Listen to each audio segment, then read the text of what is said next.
자, 우리 갈 길을 한번 가볼까요, 또?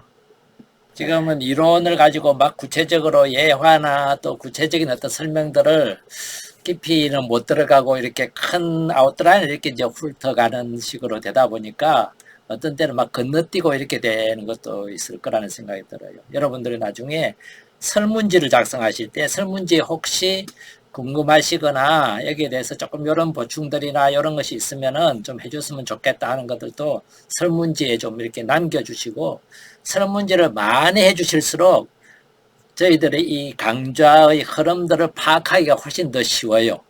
그렇게 파악하고 좀 이렇게 상황들을 정확하게 우리가 이해한다면은 금방은 다 못 바꾸더라도 조금씩 이렇게 저희들도 이렇게 성장해 갈 수 있는 계기가 되니까요. 카톡에 설문지가 이렇게 들어 있어요. 우리 행보학교 카톡이 있으니까 여러분들에게 알려드리잖아요. 어떻게 들어오시면 된다, 주제가 뭐다. 근데 거기 카톡에서 설문지를 꼭 네, 하셔서 이렇게 남겨주시면은 교육비 대신으로요. 다음부터는 우리가 교육비를 좀 받아야 되겠다 이 생각도 해요. 조금이라도 커피값이라도. 그건 제 생각이에요, 그냥. 자, 들어가도록 하겠습니다. 상처가 생기는 것은 외부적인 자극과 내부적인 요인이 만난다 그랬는데, 그 내부적인 요인은 여러 가지 개인의 경험들, 자기가 처해져 있는 어떤 상황들, 그리고 자기가 가지고 있는 어떤 관점, 해석이 있는데, 그 관점 해석 안에는 의도성, 심각성, 부당성이라는 그런 어떤 관점으로 상황을, 외부 자극을 이렇게 판단하거나 받아들이게 될 때 상처가 될 가능성이 높다는 것을 제가 이제 말씀을 드렸습니다. 이제 그 상처가 우리에게 남기는 여러 가지 이제 모습들이 있어요. 상처의 감정들이 억울함이나 배신감이나 굴욕감이나 또는 공포감이나, 왜냐면 죽음의 어떤 그런 위험들을 당하면 공포감이 생기죠. 그죠? 그 다음 우리에게 제일 큰 상처 하나가 사랑하는 사람들과 이별을 한다든지 사별을 한다든지 이런 것들이 이제 떠나보내게 되는 어떤 그런 상실감도 또 상처 중에서 이제 큰 상처가 되죠. 그죠? 자기의 의도와는 전혀 상관없이 준비가 안 된 상황에서. 그래서 이런 상처들이 우리에게 후유증을 참 많이 남깁니다. 그 후유증은요, 아까 제가 잠시 말씀드렸지만은, 그냥 그 상처를 받는 그 마음 하나의 부분만 남아있는 게 아니라 두려움이라면은 많은 것들에 대한 두려움으로 넘어가기도 하고, 그래서 곪거나 주변으로 막 퍼져간다는 겁니다. 배신감이라면은 나를 배신한 그 사람에 대해서만 아니라 그런 인간에 대한 어떤 유사한 인간에 대한 배신감이 이제 들죠. 여러분들이 만약에 신앙인들이 많은데 어떤 사제에게부터 배신감을 경험했다면 어떨 것 같아요?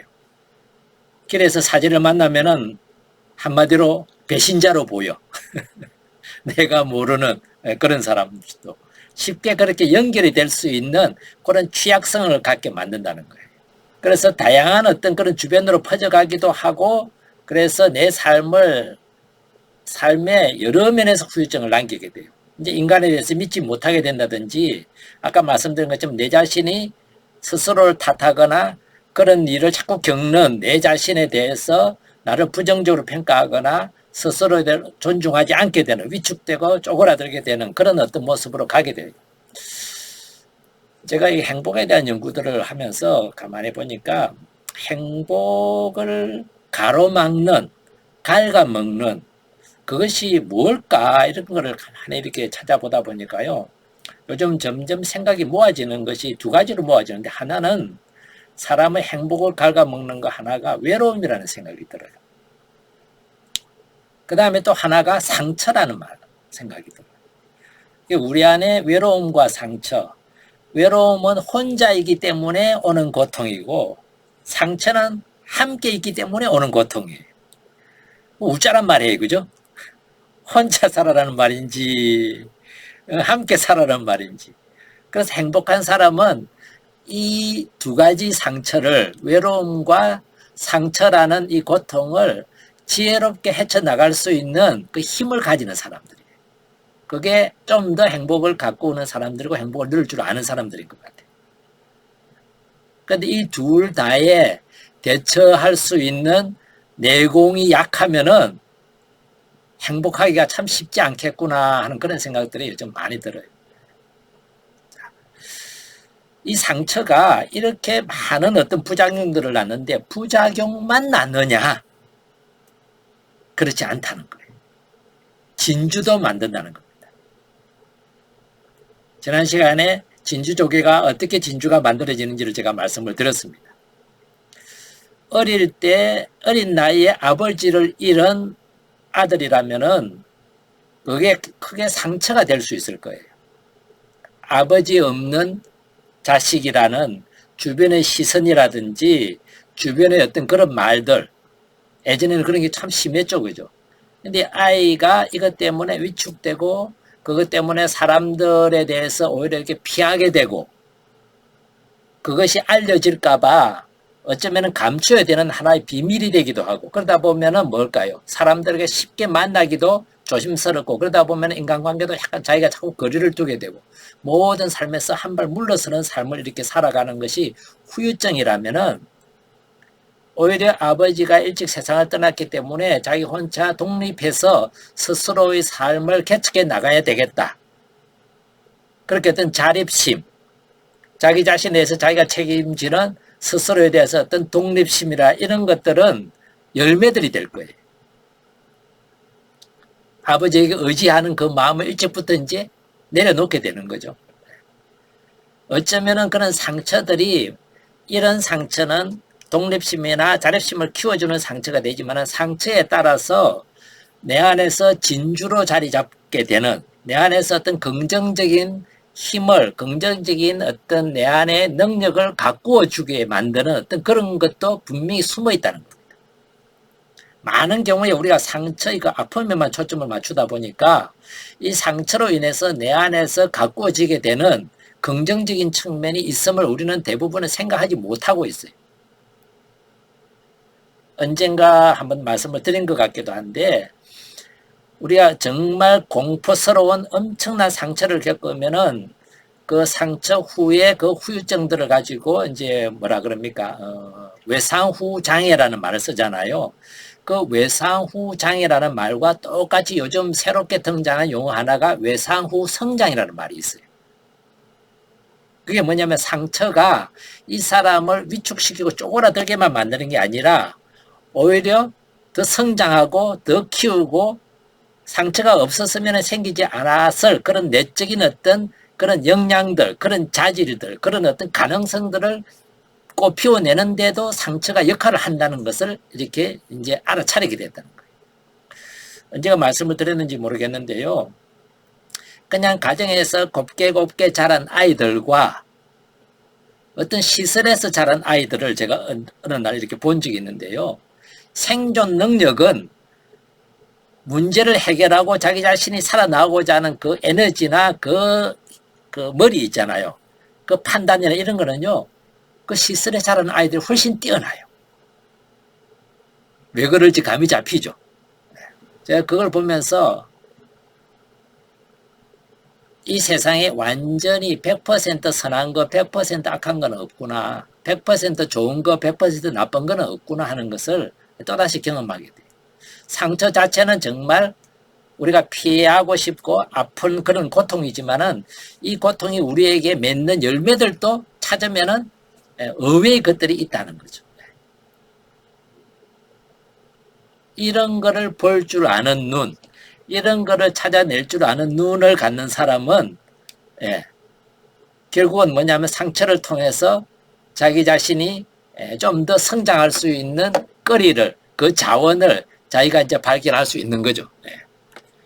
그래서 우리가 상처를 그냥 부정적인 것으로만 바라보는 시선을 내려놓고 좀 더 뭐라 그럴까요? 이 안에 숨어있는 진주들은 없을까? 숨어있는 보물들은 없을까? 이런 것을 한번 찾아보는 거죠. 이런 거를 찾아봄으로 해가지고 결국은 내가 어떻게 된다?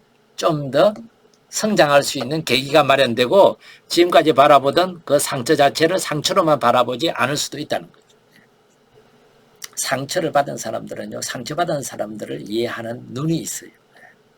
그렇죠, 그죠. 그리고 상처받았을 때 그 마음이 어떤지를 충분히 공감할 수 있는 능력이 있어요.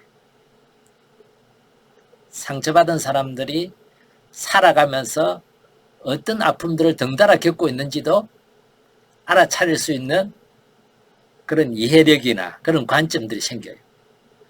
그래서 여러분들이 살아오시면서 받았던 크고 작은 상처들이 참 많을 거란 말이에요. 어쩌면 뭐 상처 투성인지도 모르겠어요. 여기저기 그냥 온몸에 멍투성이거나 나무를 치면은 여러분들 지나시다가 산에서 나무를 한번 가만히 보세요. 옹이들이요, 생각 외로 많아요. 그 옹이들이 결국은 뭘까요? 나무의 상처들이었잖아요. 우리 안에 그런 옹이들이 몸에도 있는 사람이 많고 실제로 육체적으로 다친 사람도 많고 그 다음에 마음에도 그런 옹이들이 있는 사람들이 엄청 많단 말이에요. 그것에 대해서 부정적인 후유증만 찾기보다 그거는 그냥 경험하기도 쉽죠. 그 후유증도 정확하게 물론 아는 게 도움이 돼요. 그걸 알면은 휘둘리지 않아요. 예를 한번 들어본다면요. 어릴 때 제가 아버지와의 관계에서 아버지가 뭘 어떻게 해주시는지는 기억이 안 나는데 편한 아버지가 아니었어요. 막 친밀하고 애정이 있는 아버지가 아니었어요. 좀 어렵고 거리가 있고 좀 무서운 그런 아버지였단 말이에요. 아버지가 돌아가셨을 때 제 마음 한구석에 잘 돌아가셨다 이 생각도 좀 있었어요. 근데 뒤집어 생각해 보면은요, 아버지가 저한테 뭘 잘못했는지 생각해 보면 생각이 안 나 또. 그냥 한 번 야단 맞은 게 한 번인데 그것도 야단만 맞았지 뭐 폭력을 당하거나 막 욕을 얻어먹거나 이 경험은 없거든요. 근데 이게 도대체 뭔지는 모르겠어요. 아마 제가 기억 못하는 거기에 꽁꽁 숨어 있는지도 모르겠어요. 그러다 보니까 후유증이 뭐였느냐 하면 아버지에 대한 두려움이 후유증이 뭐냐 하면은요. 제가 서품을 받고 나서 본당에 갔을 때도요. 남자 어른들이 편하지가 않았어요. 쉽게 가까이 가기 어려운 거예요. 그분들은 제가 사제니까 신자들은 남자 어른들인데도 어떻게 저한테 아우 신부님 그러고 이렇게 하는데 저를 존중해주고 저를 배려해주고 챙겨주는데도 불구하고 저는 그게 안 편해요. 이런 게 이제 저한테는 부작용이죠.